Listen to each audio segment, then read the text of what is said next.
ප්‍රශ්නේ වෙලාවට මං පැයට තනියෙන් අල්ලන ඇත්තටම අම්මව මතක් කළා. අනේ මට අම්මා හිටියා නම් මට මේ දේවල් කියා ගන්න.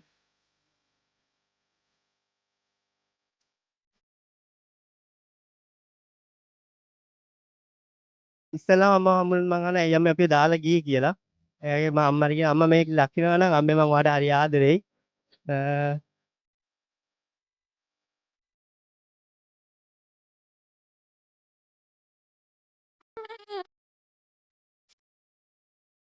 අයියේ මම පුංචි කාලෙන් පස්සේ අම්මයි කකුල් දෙක අල්ලලා මේ දසමාසේ ගාතාව කියලා වැඳලා නැහැ.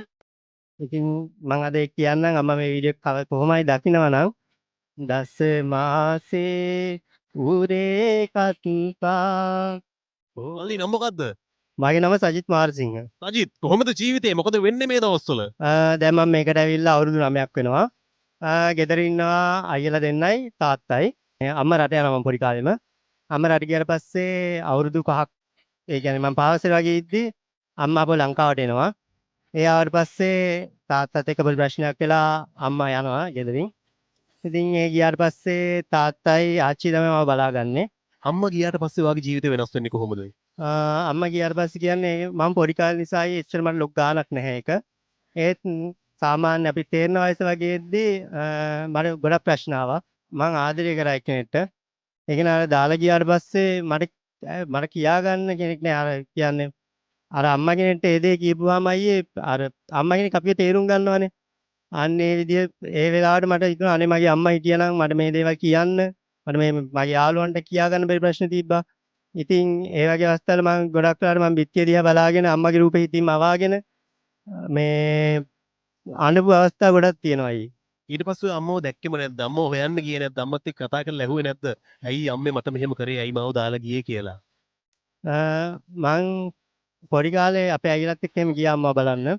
ඒ ගිහිල්ලා සමහර අපි ඉස්කෝලේ නිවාඩු දීපුවම සෙන්සුරායිදා නිවාඩු දීපුවම මම යනවා ගිහිල්ලා බලනවා අම්මව. ඒ බලලා දවස් දෙකක් වගේ ඉඳලා එනවා. ඒත් පස්සේ ආදි මට තේරුණා එතකොට අම්මා වෙන කෙනෙක් එක්ක හිටියේ. අම්මා ගැන එහෙම ලොකු වෙනසක් තිබ්බේ නැහැ. ඒත් අපි තේරුම් ගත්තා මේ අයියේ මේ අර අම්මට එයා ගත්තු එක්කෙනාගෙන් බලපෑම් වෙනවා කියලා අපිව ගෙන්න ගන්න එපා කියන ඒ වගේ බලපෑම් ආව එයාට. ඒ තේරුම් අරන් අපි අන්තිමට එහෙ යන්න නැතුව හිටියයි. දැන් අවුරුදු කීයකින් අම්මව දැකලා නැද්ද? දැන් නම් අවුරුදු 20කටත් වැඩි වගේ. අවුරුදු 20කින් අම්මව දැකලා නැහැ. හා දැන් මේ මොහොතේ අම්මා ළඟට ආවොත් අම්මව හම්බ වුණොත් ලොකු ඉලන්දාරියෙක් විදිහට දැනුම් තේරුම් තියෙන කොල්ලෙක් විදිහට අම්මගෙන් අහන්නේ මොනවද? අම්මා ආවොත් අම්මෙන් අහන්නේ ඉස්සෙල්ලාම අම්මව හම්බුනොත් මං අහන්නේ ඇයි අම්මේ අපිව දාලා ගියේ කියලා. එයාගේ මම අම්මට කියන අම්මා මේක දකිනවා නම් අම්මේ මං ඔයාට හරි ආදරෙයි.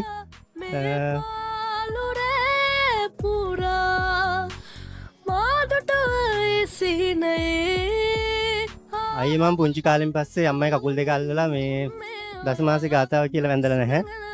ඉතින් මම අද ඒක කියන්නම් අම්මා මේ වීඩියෝ කොහොමයි දකිනවා නම් දස මාසේ උරේ කත්පා හෝසේ සියුද්දිකාරණං ආයුදීගං වස්ස සතං මාතු පාදං නමාමහං. මට තව දෙයක් කියන්න ඕන අයියේ අම්මලා වෙනුවෙන් මේ කවදාකවත් දරුවෝ දාලා යන්න එපා. ඒක දරුවන්ට ප්‍රශ්නයක් ආපු වෙලාවට තමයි ඒ දරුවන්ට අම්මලා ගොඩක්ම ඕන වෙලා අවස්ථාවල් තියෙනවා. ඉතින් මම මේ ඉන්න අම්මලා හැමෝගෙම ඉල්ලන්නේ මොන ප්‍රශ්න ආවත් තමන්ගේ දරුවෝ තනි කරන්න එපා.